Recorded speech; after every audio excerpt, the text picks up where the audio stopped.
انہوں نے آنکھیں کھولی تو نبی پاک کو دیکھا ہے، ہوش سنبھالا تو آقا کی باتیں سنی. یہ نبی پاک کی بچپن سے ٹرینڈ ہے. نبی پاک کا ڈائریکٹ فیضان جو ہے وہ مولا علی شیر خدا کرم اللہ تعالی وجہ الکریم کو ملا. اچھا آپ کا ایک اور لقب تو بڑے ہیں، کرار، اور آپ کو شیر خدا، اسد اللہ، اسد الرسول. آپ کا ایک بڑا یونیک کنیت اور وہ ہے ابو تراب.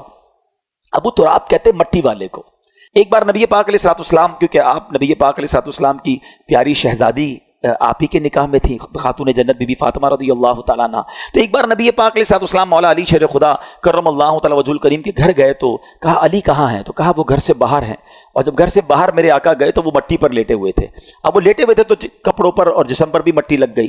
تو نبی پاک علیہ الصلوۃ والسلام نے بڑے پیار سے کہا کم یا ابا تراب، اے مٹی والے کھڑے ہو جاؤ.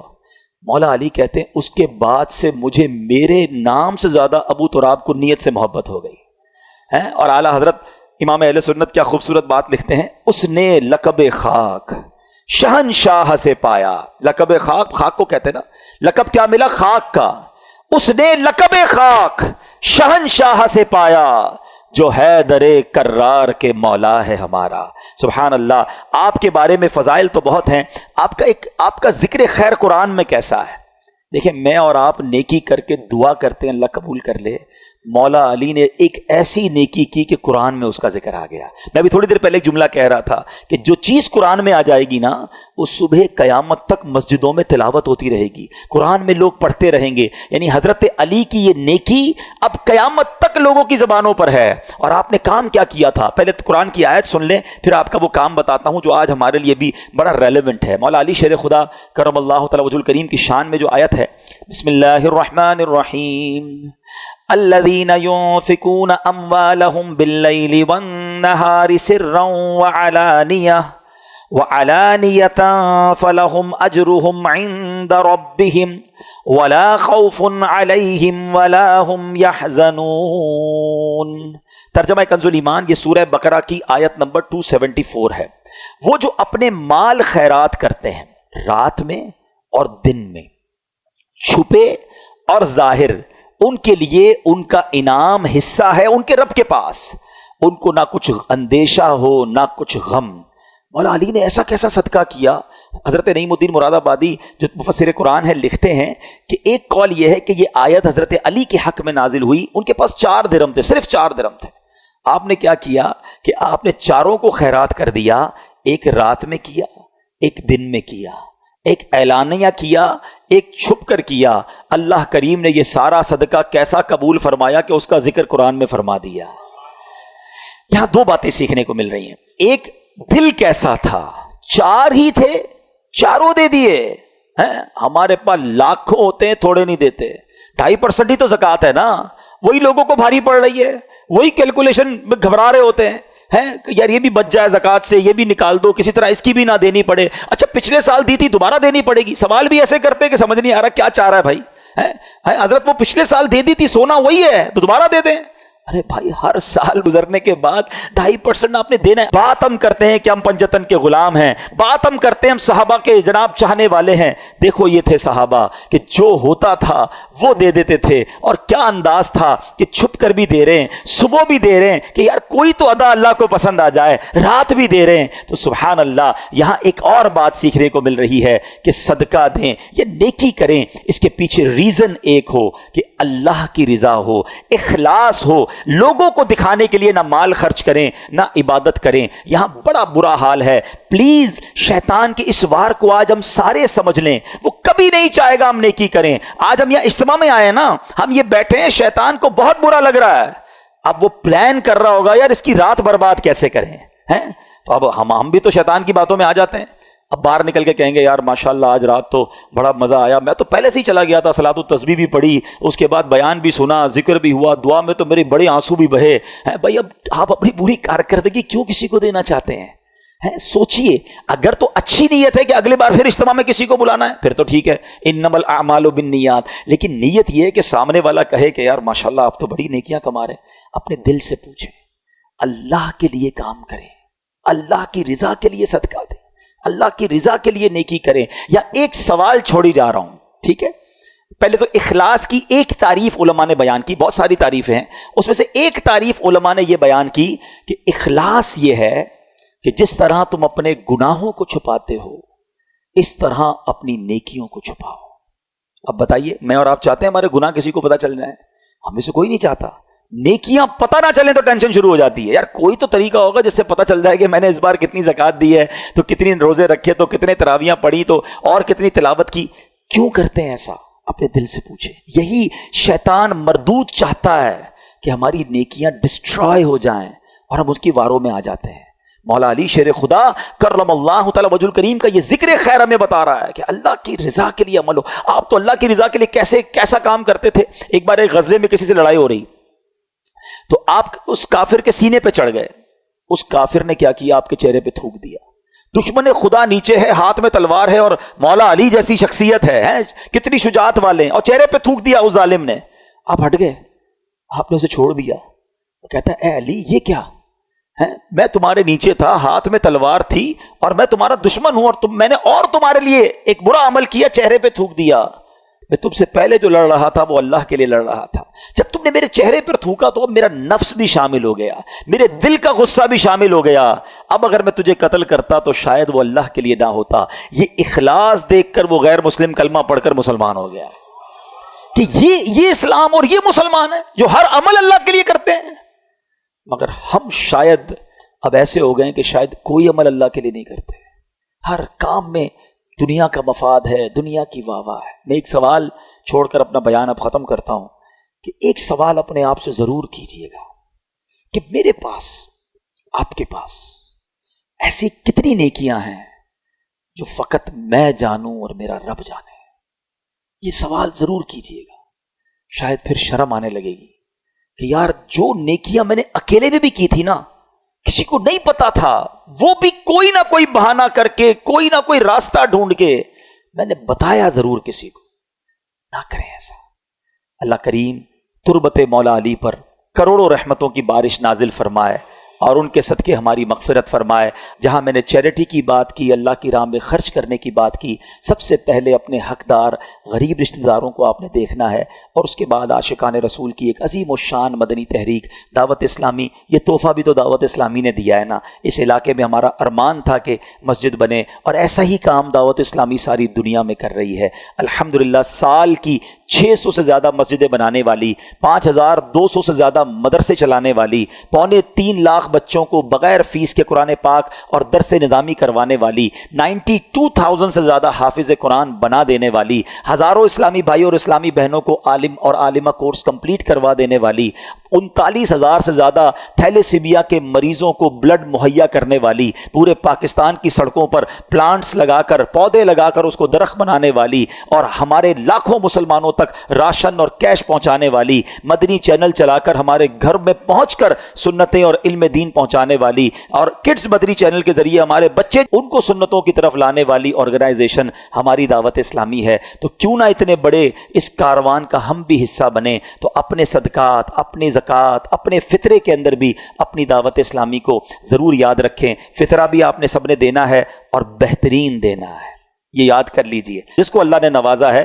اللہ نے نوازا ہے. تو احادیث میں 4 قسم کا فطرہ بیان ہوا، اور اس میں کشمش کا، جو کا، کھجور کا اور گندم کا. جب دینے کی باری آئے تو اچھے دل کے ساتھ دیں. روزانہ افطار میں اجوا کھجور کھانی ہے اور فطرہ گندم کا دینا ہے، یہ تو بات ٹھیک نہیں ہے نا. اللہ نے جب اجوا دی ہے، اللہ نے بہترین کھانے دیے، تو یہ بھی شکر کا انداز ہے. یا اللہ تو نے مجھے بہترین رکھا، میں تیری راہ میں خرچ بھی بہترین کروں گا. ایک بار پھر جو ہمیں دعا نبی پاک کی حدیث سے سیکھنے کو ملی، 3 بار مل کر پڑھیں گے. اللہم انک عفو کریم تحب العفو فاعف عنی. اللہم انک عفو کریم تحب العفو فاعف عنی. اللہم انک عفو کریم تحب العفو فاعف عنی. الصلاۃ والسلام علیک یا نبی اللہ وعلی آلک واصحابک یا نور اللہ. الحمدللہ رب العالمین والصلاة والسلام علی سید الانبیاء والمرسلین. یا ارحم الراحمین یا ارحم الراحمین یا ارحم الراحمین. یا ربنا یا ربنا یا ربنا یا ربنا یا ربنا اللہم انک عفو کریم تحب العفو فاعف عنا یا غفور فاعف عنا یا کریم اللہم انک عفو کریم تحب العفو فاعف عنا یا کریم اللہم انک عفو کریم تحب العفو فاعف عنا یا کریم اللہم اجرنا من النار اللہم اجرنا من النار اللہم اجرنا من النار ربنا تقبل منا انک انت السمیع العلیم وتب علینا یا مولانا انک انت التواب الرحیم اللهم ربنا آتنا في الدنيا حسنة وفي الآخرة حسنة وقنا عذاب النار اللهم ربنا لا تؤاخذنا يوم القيامة اللهم ربنا لا تؤاخذنا يوم القيامة اللهم إنا نسألك الأمن يوم الخوف اللهم إنا نسألك الأمن يوم الخوف ربنا لا تؤاخذنا يوم القيامة ربنا ولا تحملنا ما لا طاقة لنا به واعف عنا واغفر لنا وارحمنا انت مولانا فانصرنا على القوم الكافرين اے ڈوبتوں کو بچانے والے، اے بے قصوں کی دستگیری کرنے والے، اے گناہگاروں کی بخشش فرمانے والے مولا، تیرے گناہگار بندے تیرے دربار میں ہاتھ اٹھائے حاضر ہیں، ہماری حتمی مغفرت کر دے، ہمارے صغیرہ گناہ بھی معاف کر دے، ہمارے کبیرہ گناہ بھی معاف کر دے، ہمارے چھپ کر کیے ہوئے گناہ بھی معاف فرما، ہمارے اعلانیہ گناہ بھی معاف۔ اللہ اگر تو نے ہمیں معاف نہ کیا ہم کدھر جائیں گے؟ تیرے سوا کون ہے جس کے دربار میں ہم مغفرت طلب کریں؟ اگر بڑی رات بھی تیرے گھر میں بیٹھ کر نہ بخشے گئے تو پھر کدھر جائیں گے مولا؟ ہم تیرے بندے ہیں اے اللہ، تیرے نافرمان ضرور ہیں مگر تیرے باغی نہیں ہے مولا، تجھی کو اپنا رب مانتے ہیں، تیرے حبیب علیہ السلام کے امتی ہیں، ان سے محبت کرتے ہیں۔ اے رب کریم بس آج ہم پر نگاہ رحمت فرما دے، اگر تو نے ہم سب کو جنت میں داخل کر دیا، تیری جنت میں کوئی جگہ کم نہیں پڑے گی، تیرا کچھ نہیں جائے گا، ہمارا بیڑا پار ہو جائے گا۔ اے اللہ بس آج ہماری حتمی مغفرت فرما دے، ہم سے صدا کے لیے راضی ہو جا، جنت الفردوس ہمارا مقدر کر دے۔ اے رب کریم ہمارے ماں باپ کو بھی بخش دے، اللہم ارحمہما کما ربیانی صغیرا، اے اللہ ہمارے ماں باپ کو بخش دے۔ اے اللہ ہم میں سے جن کے والدین دنیا سے چلے گئے ان کی قبروں کو جنت کا باغ بنا دے، کروٹ کروٹ انہیں جنت کی نعمتیں عطا کر۔ اے رب کریم انہوں نے ہم پر بڑی مہربانیاں کی، اب وہ تیری رحمت کے حوالے ہیں، اے اللہ اپنی رحمتوں کی بارش ان پر نازل فرما۔ جن کے والدین حیات ہیں ان کو درازی عمر بالخیر عطا فرما، ان کا سایہ ان کے بچوں پر تا دیر قائم و دائم فرما۔ اے اللہ ہمارے بھائی بہنوں کو بخش دے، ہمارے بیوی بچوں کو بخش دے، ہمارے مرحومین کو بخش دے، ہمارے رشتہ داروں کو بخش دے، اے اللہ ہمارے دوستوں کو بخش دے، ہم سے محبت کرنے والوں کو بخش دے۔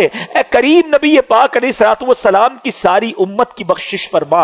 اے اللہ ہمیں تو مانگنا بھی نہیں آتا، جو جو ہمارے حق میں بہتر ہے ہمیں عطا کر دے۔ اے اللہ نفس و شیطان کے واروں سے بچا لے، اپنے پسند کے بندوں میں ہمیں شامل فرما لے، اخلاص کی دولت عطا کر دے۔ اے اللہ ریاکاری نے کہیں کا نہیں چھوڑا، اول تو نیکی ہوتی نہیں، ہو جائے تو سنبھلتی نہیں۔ اے اللہ ہم بڑے ناکارہ ہو گئے، ہمارے دل و دماغ کو پاکیزہ کر دے، ہمیں اخلاص کی دولت عطا کر دے، دکھلاوے اور بناوٹ سے بچا لے، اپنے مخلص بندوں میں شامل فرما لے، سجدوں کی لذت عطا فرما، تلاوت کا ذوق عطا فرما۔ اے اللہ جو تو نے رمضان میں نیکیوں کا ذوق دیا ہے ایسا کرم کر دے کہ ہم سارا سال نمازیں پڑھنے والے بن جائیں، مسجدیں سارا سال آباد رہے۔ اے اللہ نفس و شیطان کے واروں سے محفوظ فرما، ہم سب کو فقط رزق حلال عطا فرما، رزق حرام سے ہم سب کو محفوظ فرما، ہم سب کے رزق حلال میں برکت ڈال دے۔ اے اللہ جو بے اولاد ہیں انہیں نیک اور صالح اولاد دے دے۔ اے اللہ جو اولاد والے ہیں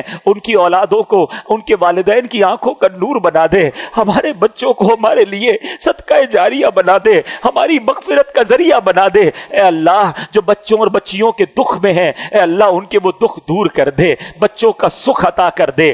اے کریم ہاتھ اٹھے ہیں، تو نام بھی جانتا ہے سب کے، کام بھی جانتا ہے، بڑی امید سے تیرے بندے ہاتھ اٹھائے حاضر ہے کہ رحمان کے دربار میں آئے، کریم کے دربار میں بھکاری آئے ہیں۔ اے اللہ کبھی کبھی ہمیں اپنی مشکل بہت بڑی لگتی ہے کہ یہ کیسے حل ہوگی، یہ مسئلہ کیسے سالو ہوگا۔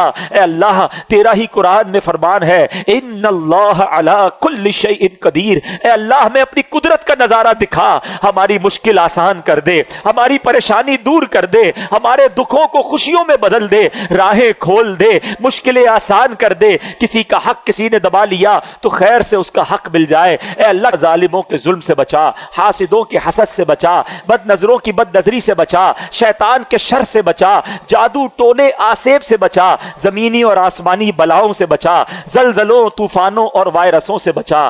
اے کریم، اے کریم بس اپنے پسندیدہ بندوں میں شامل کر لے۔ اے اللہ تیرے دربار میں التجا ہے، بڑے دن ہو گئے مکہ مدینہ دیکھے،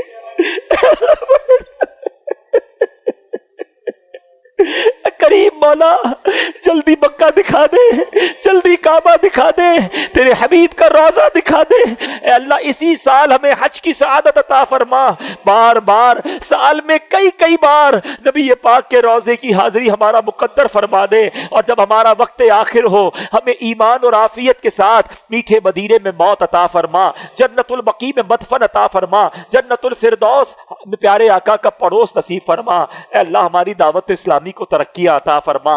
قبلہ امیر اہل سنت، تمام علماء اور مشائخ اہل سنت اور ہمارے والدین کا سایہ ہمارے سروں پر تا دیر قائم و دائم فرما۔ اے کریم، اے کریم اس مسجد کو شاد و آباد فرما، جن لوگوں نے اس میں تعاون کیا اے اللہ سب کو جنت میں اعلیٰ محل عطا فرما، جو دعوت اسلامی کے ساتھ تعاون کرتے ہیں اے اللہ ان کو دنیا اور آخرت کی برکتیں عطا فرما، اور ہمیں بھی اتنی بڑی عاشقان رسول کی تحریک کا دست و بازو بننے کی توفیق عطا فرما۔ اس مسجد کے امام صاحب کو اے اللہ اور درازی عمر بالخیر عطا فرما، ان کی آواز میں علم میں اور برکتیں عطا فرما۔ اے رب کریم ہم جو مانگ سکے وہ بھی دے دے، جو نہیں مانگ سکے ہمارے حق میں بہتر ہو وہ بھی عطا فرما۔ مٹی نہ ہو برباد پسے مرگ الہی، جب خاک اڑے میری مدینے کی ہوا ہو، جب خاک اڑے میری مدینے کی ہوا ہو۔ ببرکت ان اللہ وملائکتہ یصلون علی النبی یا ایھا الذین آمنوا صلوا علیہ وسلموا تسلیما۔ صلی اللہ علی النبی الامی وآلہ صلی اللہ علیہ وسلم صلاۃ و سلاما علیک یا سیدی یا رسول اللہ۔ جب تمہیں واپسی ہو یا اللہ، سامنے ہو روضہ رسول اللہ، اور لب پہ ہو لا الہ الا اللہ محمد رسول اللہ۔